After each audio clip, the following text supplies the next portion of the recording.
నమస్తే. అఖండ నందమూరి బాలకృష్ణ గారు నటించిన అఖండ 2 తాండవం అయితే ముందు రోజు ఉత్తరప్రదేశ్కి సంబంధించిన సీఎం యోగి ఆదిత్యనాథ్ గారు ముందే చూడబోతున్నట్టు తెలుస్తోంది.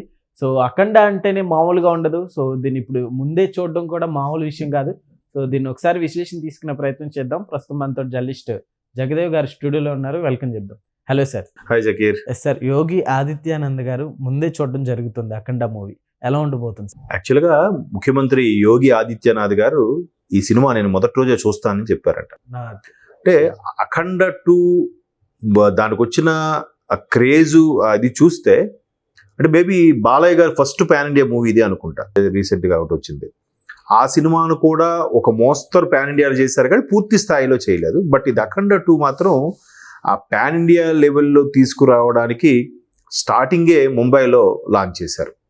ముంబైలో కూడా అసలు బాలీవుడ్ వాళ్ళు బెంబేలు ఎత్తిపోయారు అన్నట్టుగా బాలయ్య గారి స్పీచ్, ఆయన హిందీ కూడా చాలా బాగా మాట్లాడతాడు. తర్వాత వైజాగ్లో జగదాంబ థియేటర్లో ఒకటి లాంచ్ చేశారు.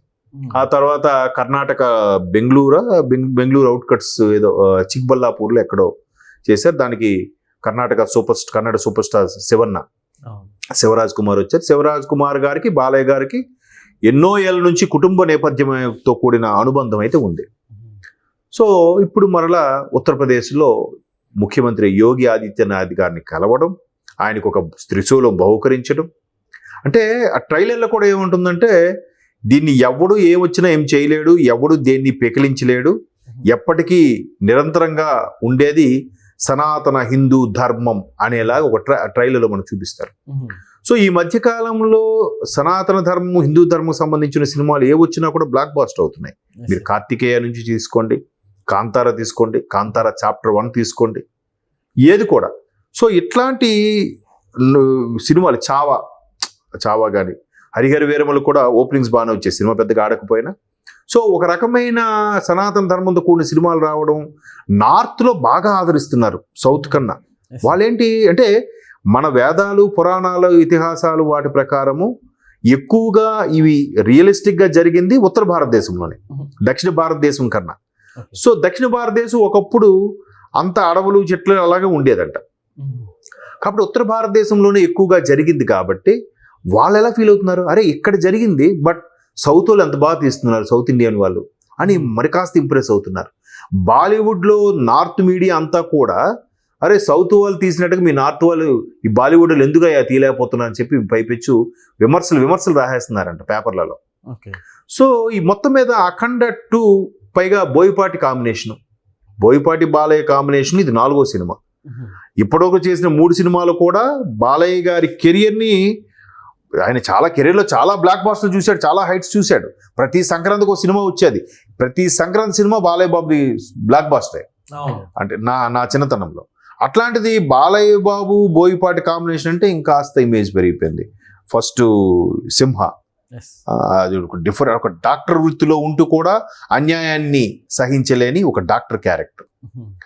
తర్వాత లెజెండ్ ఇంకా అదొక అల్టిమేట్ అనమాట. 2 డ్యూయల్ రోల్ తీసి క్లైమాక్స్లో రాజకీయాల్లోకి వెళ్తే ఎలా ఉంటుంది అనే దాని మీద రావడం. అప్పట్లో ఎలక్షన్స్ టైంలో కూడా ఇందులో రాజకీయాల్లోనే ఆప్షన్ పెట్టారు కాబట్టి ఆ సినిమా ప్రదర్శించకుండా ఎన్నికలు అయ్యే వరకు ఆపివేయడం. అంటే అంత సెన్సేషన్ అయిపోయింది లెజెండ్. ఇక 3వది అఖండ.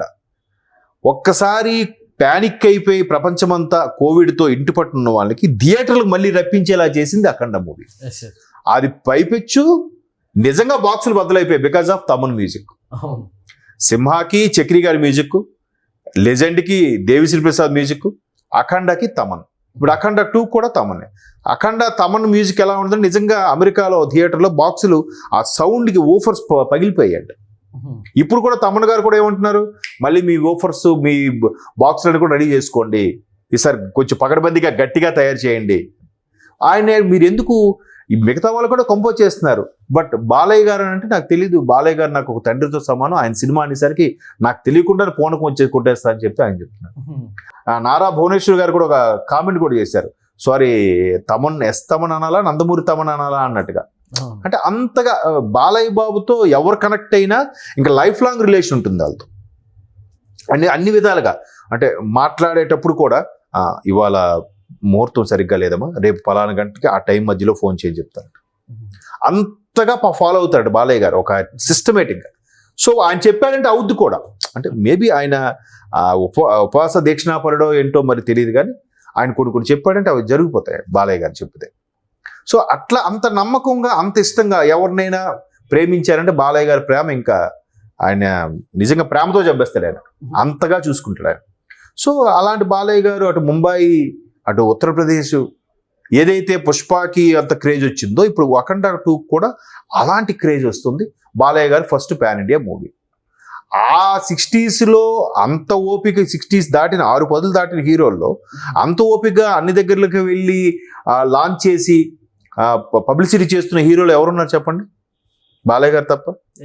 మిగతా వాళ్ళందరూ రిలీజ్ చేసినా బాలయ్య గారిలాగా ఇలాగ అన్ని రాష్ట్రాలు తిరిగే ఇది లేదు. బాలయ్య గారిలాగా అంత హిందీలో ఉర్దూలో కూడా కవితలు చెప్తాడు ఆయన. సో అటువంటి బాలయ్య గారిది ఇప్పుడు పాన్ ఇండియా మూవీ చేయడం, పైగా నిన్న మొన్న కూడా పేపర్లో కూడా రాశారు, ఇంతవరకు బాలయ్య గారికి వరుసగా 4 హిట్లు ఇచ్చిన దర్శకుల్లో ఈయన 3వ వాడట బోయపాటి. ఫస్ట్ కోటి రామకృష్ణ గారంట, అప్పట్లో మంగారు మనవడు లాంటి సూపర్ హిట్స్ ఇచ్చారు ఆయన. మువ్వ గోపాలుడు, ముద్దుల కృష్ణయ్య ఏవో ఉన్నాయి.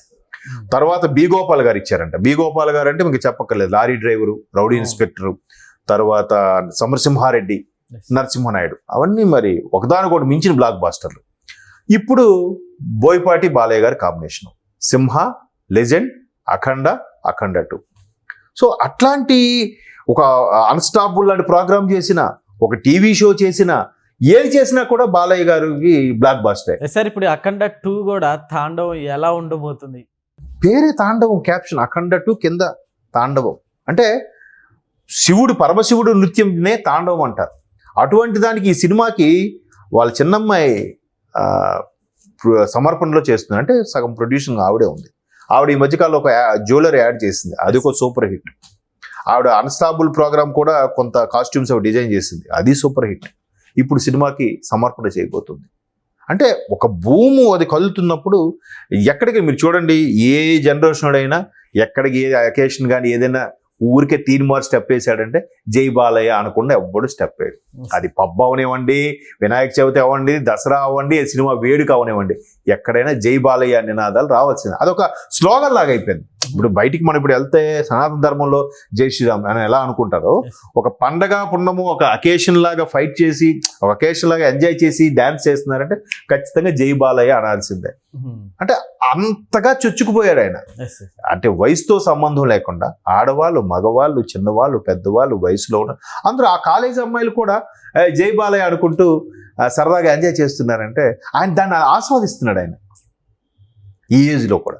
సో పైగా ఒకవైపు రాజకీయం, హిందూపురం ఎమ్మెల్యే, మరోవైపు cancer hospital chairman, Indo American hospital, మరోవైపు సినిమాలు, పబ్లిసిటీ, క్యాన్వాసింగ్. అసలు ఎలా ఎలా ఒక మనిషికి 24 గంటలు సరిపోతుందా అనిపిస్తుంది కదా బాలయ్య గారు చూస్తే. మేబీ అదే అతని సక్సెస్ ఫార్ములా ఏమో. ఎప్పుడు కూడా ఇన్నేళ్ళ కెరియర్లో, 50 ఏళ్ళ కెరియర్లో 51 కూడా అయిపోయిందేమో, ఒక్కరోజు కూడా సెట్కి 10 నిమిషాలు 5 నిమిషాలు లేట్, ఒక్క నిమిషం కూడా లేటుకు వచ్చిన దాఖలాలు లేవంట. మేబీ అదే సక్సెస్ ఫార్ములా ఏమో. ఆయన వెనుక ఆ శక్తులు అలా పనిచేస్తాయేమో. మళ్ళీ ఎన్టీఆర్ గారి తర్వాత మళ్ళీ అంత ఎథిక్స్, ఆ టైమింగ్ అది బాలయ్య గారికే చెల్లింది. Okay sir, thank you.